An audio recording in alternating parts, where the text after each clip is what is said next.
حضرت عمر ابن عبدالعزیز رضی اللہ تعالیٰ عنہ 5ویں خلیفہ راشد ہیں. ان کے زمانے میں کسی ملک میں زلزلہ آیا, زمین ہل گئی, تو وہاں کے جو گورنر تھے, وہاں کے جو ذمہ دار تھے, حاکم تھے, ان کے نام پر حضرت عمر ابن عبدالعزیز نے فوراً خط جاری کیا کہ جیسے ہی زلزلہ آیا, حالانکہ وہ زمانہ عمر ابن عبدالعزیز کا تھا, عدل و انصاف کا زمانہ. ان کے زمانے میں جس جگہ پر زلزلہ آیا تھا اس جگہ انہوں نے اتنا ٹائٹ کر دیا, کورونا میں جیسے کوارنٹائن وغیرہ کے معاملات, ایسے حضرت عمر ابن عبدالعزیز نے سارے لوگوں کو ٹائٹ کر دیا. کہا اس پورے خطے کے لوگ کثرت سے استغفار کریں, سب استغفار میں مشغول ہو جائیں, کوئی ایک بندہ بھی نہ رہے.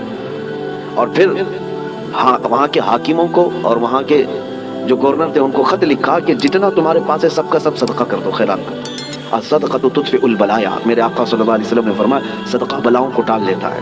تمہارے پاس جو ہے وہ صدقہ کر دو, اس لیے کہ اللہ کا غضب تمہارے ہاں آیا ہے, اللہ کا عذاب تمہارے شہر میں آیا ہے, زلزلہ آیا ہے. تو سارے لوگوں پر آپ نے لازم کر دیا تھا کہ استغفار میں مشغول ہو جائیں اور صدقہ و خیرات کثرت سے کرنے لگ جائیں. عزیزان گرامی وقار, اور ابھی 3 اور بڑے زلزلے آنے والے ہیں جس کی بشارت میرے آقا صلی اللہ علیہ وسلم نے فرمایا. عرب کی سرزمین پر آئے گا, مشرق میں اور مغرب میں, یعنی ایک ایسٹ میں, ایک ویسٹ میں, اور ایک عرب کی سرزمین. ایک قیامت سے پہلے 3 بہت بڑے زلزلے آنے والے ہیں جس میں لاکھوں لوگ دھنس جائیں گے.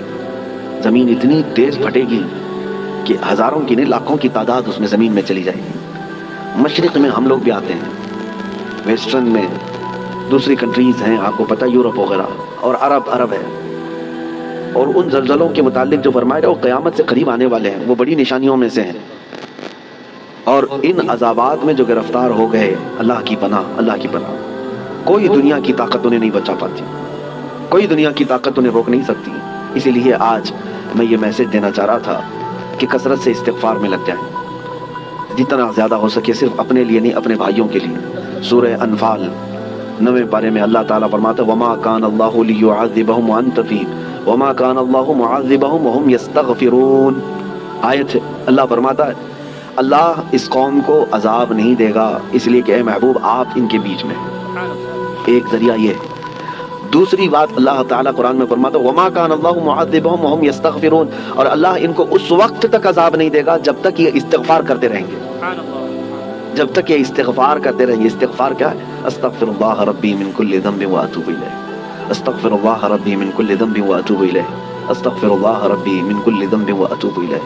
میرے عزیزو, کثرت سے استغفار کرو. اور اسی کو میں نے بہت پہلے کورونا کی جب ابتدائی حالات تھے اس وقت میں نے ایک اپنے چھوٹے سے میسج میں بیان میں نشر کیا تھا کہ اللہ کے حبیب صلی اللہ تعالیٰ علیہ وسلم نے ارشاد فرمایا کہ یہ عذاب الہی کی نشانیاں ہیں, استغفار کرو, اور جب تک استغفار کرتے رہو گے اللہ اس عذاب میں مبتلا نہیں کرے گا. آج کہیں کسی پڑوس کے گھر پر آگ لگی ہو تو اس کی چنگاریاں تمہارے گھر کو بھی جلا سکتی ہیں. یہ مت سمجھنا کہ ترکی ہل گیا, ملک شام ہل گیا, یہ تو ہم بہت دور بیٹھے ہیں, زمین تو سب کی جڑی ہوئی ہے, زمین ایک ہی ہے.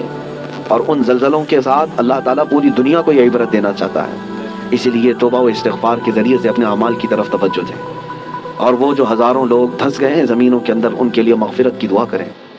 اور جو آج قسم پرسی کے عالم میں وہاں پر ہیں, بڑی بڑی عمارتیں جو ڈھہ گئیں, بہت سارے لوگ بے گھر ہو چکے, ان کے مال مویشی سب ہلاک ہو چکے, ان کے لیے اپنے دل میں رقت پیدا کریں. وہ تمہارے بھائی ہیں, امت مصطفیٰ ہیں.